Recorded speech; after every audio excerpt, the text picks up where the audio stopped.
좋으신 하나님의 은혜가 오늘 이 시간 우리 모두 함께 하시기를 바랍니다. 여러분 기도해 주신 덕분에 교단 총회를 잘 마치고 돌아왔습니다. 기도해 주시고 또 걱정해 주신 모든 분들에게 다시 한번 감사를 드립니다. 오늘 우리가 함께 나누실 하나님 말씀은 시편 119편의 말씀입니다. 러시아의 작가 표도르 도스토예프스키는 산다는 것은 고생하는 것이다 라고 하는 그런 말을 했습니다. 인생이 고통이라는 것은 굳이 믿음이 좋은 사람이 아니어도 어린아이가 아닌 이상 누구나 인정할 수밖에 없는 명제입니다. 시련, 고통, 고난을 일부러 돈을 주고 사는 사람은 없습니다. 그러나 돈 주고 피할 수 없는 것이 또한 시련이고 고통이고 고난입니다. 고난에 대해서는 욥이 전문가인데 그 고생에 대해서 이렇게 말을 합니다. 욥기 5장 6절에서 7절까지 말씀을 통해서 재난은 티끌에서 일어나는 것이 아니며 고생은 흙에서 나는 것이 아니니라. 사람은 고생을 위해서 났으니 불꽃 위로 날아가는 것 같으니라. 그리스도를 따르며 그분 안에서 살기를 애쓰는 이들에게조차 고난이라는 계절은 피해가지 않습니다. 예수를 따른 제자들도 정서적, 육체적, 심리적인 고난을 당했고 심지어 사도 바울은 빌립보 교인들에게 빌립보서 1장 29절 말씀을 통해서 이렇게 가르쳤습니다. 그리스도를 위하여 너에게 은혜를 주신 것은 다만 그를 믿을 뿐 아니라 또한 그를 위하여 고난도 받게 하려 하심이라. 그러니까 은혜를 받은 그리스도인들에게 고난이란 반드시 통과해야 될 좁은 길인 셈입니다. 낮이 지나면 밤이 오듯이 은혜의 때가 지나면 고난의 시기가 이어지기 마련입니다. 홍해의 기적 체험 이후에 광야의 메마름을 통과해야 했던 것이 이스라엘 백성들이었고 또 큰 성 여리고 성의 전투의 승리 다음에 작은 성이었던 아이성에서의 쓰디쓴 패배가 기다리고 있었습니다. 기쁨의 동산에 오르기가 무섭게 눈물의 골짜기를 지나는 건 단지 이스라엘 백성들만의 이야기만이 아닙니다. 성령 충만의 정점을 찍었다가도 미혹해하는 영의 시험으로 시련에 빠지는 인생이 바로 우리의 현주소입니다. 신앙생활에 고공행진만 있지도 않고 밝은 햇빛 속에만 있지도 않습니다. 우린 종종 진흙탕을 박박히기도 하고 어두컴컴한 밤의 계절을 맞기도 합니다. 그러나 신앙의 어두운 밤이 찾아온다고 해서 절망할 필요는 없습니다.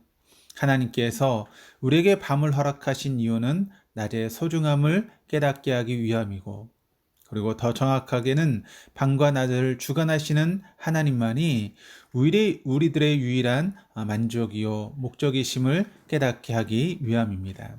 그러므로 신자는 인생의 고난의 밤에 찾아오거든 오늘 본문 시편 말씀처럼 오늘 71절 말씀이 이렇게 이야기를 합니다. 고난 당하는 것이 내게 유익이라 이로 말미암아 내가 주의 율례들을 배우게 되었나이다 라고 고백할 수 있어야 됩니다. 고난을 유익으로 받아들이는 자는 말씀을 지키는 사람입니다. 육체의 질병, 사별과 헤어짐, 실패와 파산, 버림받음과 외로움, 여러 고난의 계절을 지날 때 말씀을 지키는 사람은 고난 속에 더 큰 뜻이 있음을 믿고 아는 사람입니다. 고난 속에 숨어있는 더 큰 뜻이라는 보화를 캐낼 수만 있다면 우리는 고난 중에서도 불평과 슬픔, 절망과 분노 속에 더 이상 머물러 있지 않을 것입니다. 그럼 어떻게 그렇게 할 수 있겠습니까? 첫 번째는 고난의 밤이 찾아오면 반드시 옛 은혜를 기억해야만 합니다. 52절에 이렇게 기록을 합니다. 여호와여 주의 옛 규례들을 내가 기억하고 스스로 위로하였나이다. 55절 여호와여 내가 밤에 주의 이름을 기억하고 주의 법을 지켰나이다. 고난의 밤에는 우리의 두뇌가 현재의 고통을 지나치게 크게 생각하는 경향이 있습니다. 그러나 옛 은혜를 기억해 보십시오. 주님과의 첫사랑을 기억하고 처음 드린 헌신의 때를 기억하고 처음 주신 약속의 말씀을 기억해 보십시오. 지금의 고통이 전부가 아님을 알게 될 것입니다. 지금의 고통은 잠깐이요 영원한 영광을 향한 하나의 과정임을 깨닫게 될 것입니다. 고통과 고난의 크기를 확대해서 보지 않고 작게 보는 방법은 바로 옛 은혜를 잊지 않고 기억하는 것입니다. 둘째로는 고난의 밤이 찾아오면 육신의 눈에 의존할 것이 아니라 영의 귀로 들을 수 있어야 됩니다. 58절입니다. 내가 전심으로 주께 간구하였사오니 주의 말씀대로 내게 은혜를 베푸소서. 62절 내가 주의 의로운 규례들로 말미암아 밤중에 일어나 주께 감사하리이다. 고난의 밤을 헤쳐나가기 위해 하나님께서는 우리에게 기도라는 선물을 주셨습니다. 기도의 자리에 앉아 하나님께 호소하며 옛 은혜들을 기억할 때 우리가 비록 눈은 감았으나 우리를 향해 말씀하시는 하나님의 음성에 귀를 기울이면 하나님의 세미한 음성이 들립니다. 한결같이 나를 향해 하신 말씀이 들립니다. 그 말씀은 우리의 발걸음을 말씀으로 인도합니다. 우리가 향했던 길이 안목의 정욕을 쫓아가던 그릇된 기름을 깨닫게 하십니다. 그러므로 고난은 세상을 쫓느라 닫혔던 우리의 귀를 뚫으시는 하나님의 확성기라고 할 수 있습니다. 고난의 밤에는 귀를 열고 듣는 것이 도리인 줄 믿습니다. 셋째, 고난의 밤이라는 계절은 우리 인생의 참 의미를 배울 수 있는 하나님의 인생 학교가 됩니다.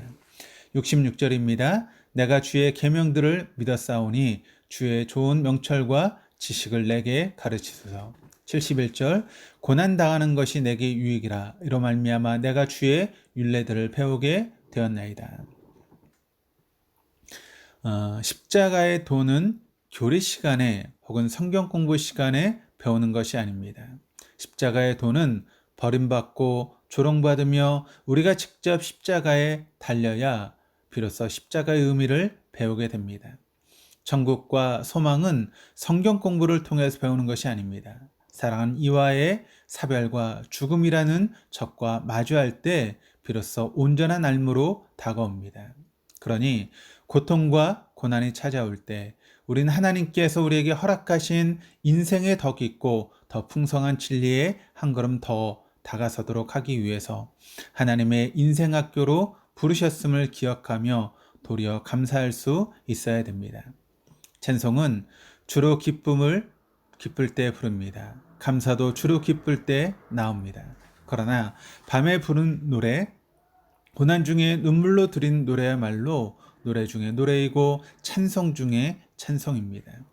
고난 중에 비록 상실이라는 절망의 구덩텅이에 빠져 있더라도 하늘을 향해 고개를 들고 드리는 감사의 말로 진짜 감사입니다.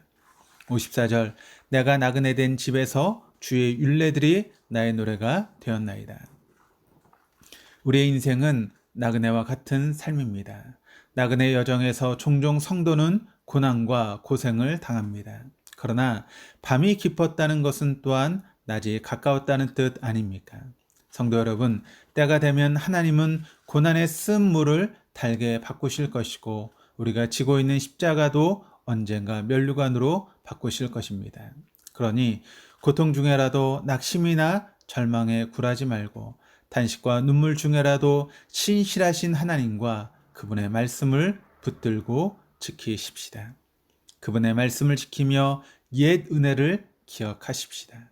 그 기억이 우리로 하여금 찬송하게 할 것이며 고난의 계절에 고난의 밤에 부른 노래는 천사도 흠모할 만한 노래이니 오늘도 내일도 혹여 고된 인생길 가더라도 찬송하며 나아가는 저 여러분의 삶이 될 수 있기를 주님의 이름으로 축원합니다. 기도하시겠습니다.